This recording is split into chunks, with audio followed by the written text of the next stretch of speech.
savoir penser out of the box un peu. J'étais enseignante, j'ai racheté une école d'escalade, puis maintenant, je fais de l'hébergement court terme. Qui l'aurait cru? Bonjour, bienvenue chez Passe-Montagne. En fait, hébergement Passe-Montagne. Ici, en fait, il y a plein d'activités. Tyrolienne, via ferrata, escalade. Et puis moi, je m'appelle Andréane, je suis entrepreneur et fière maman de Henri, 15 mois. Ça a toujours été ta carrière, l'escalade? Non, pas du tout. En fait, moi, je suis enseignante à la base, enseignante au primaire et au secondaire également. J'étudiais pour être directrice d'école, mais l'idée, dans le fond, de devenir directrice d'école dans un contexte scolaire, on dirait que c'était comme quelque chose qui n'était pas nécessairement naturel pour moi.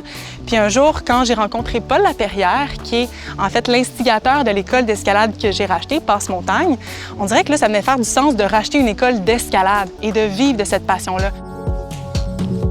Salut Paul! Hello! Paul, qu'est-ce qui t'a convaincu qu'Andréane était la bonne personne pour reprendre ton entreprise? Oh, ça n'a pas été compliqué.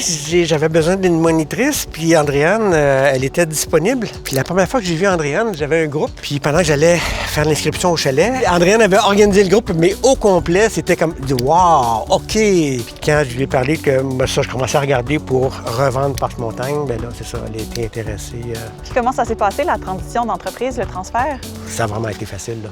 J'ai eu de la chance parce que Paul m'a accompagnée vraiment pendant 3 ans. On avait vraiment signé un contrat sur 3 ans, qu'il y avait comme un transfert d'entreprise qui se faisait.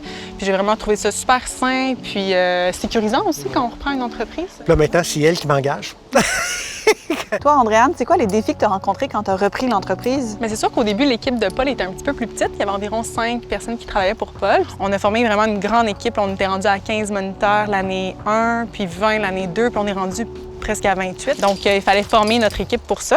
Et un autre défi que tout entrepreneur qui reprend une entreprise peut avoir, c'est de s'assurer qu'ils comprennent sa comptabilité, ils comprennent en fait les redditions de comptes. Donc ça aussi, c'est un bon défi. Est-ce que tu avais une vision de faire grandir ton entreprise dès le départ?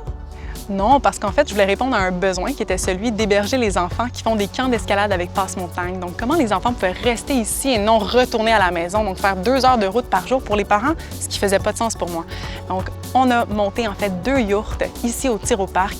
Je vais vous les montrer, ils sont vraiment belles. Comment tu as rendu possible ton idée de yourte? C'est vraiment une excellente question parce qu'on se demande où est-ce que je vais aller chercher l'argent pour faire tout ça. Moi, personnellement, j'ai investi 90 000 $. Il y a Passe-Montagne, donc l'école d'escalade, qui est l'autre entreprise, a investi 50 000 $ dans le projet pour le volet développement durable, donc les panneaux solaires, les batteries, tout ce qui permet d'être autonome en montagne. En fait, c'est la BDC qui m'a aidée. Ça a permis vraiment que le projet prenne une ampleur beaucoup plus intéressante. Ce qui fait que tu as choisi des yourtes versus une autre sorte d'hébergement?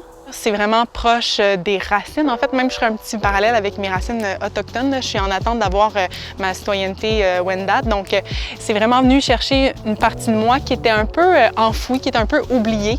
Pourquoi tu as voulu te diversifier plutôt que rester dans le créneau de l'escalade? Parce que chaque problème, c'est une opportunité, puis c'est vraiment comme un levier de croissance d'être ici, entouré de la via ferrata, de la tyrolienne, de l'escalade. C'était juste extraordinaire de penser qu'on pouvait vivre ici peut-être une semaine même. Donc, ça devenait comme naturel de se dire, on dépose 2 yourtes ici pour pouvoir vivre un instant. Ton plus grand défi dans tout ce projet-ci?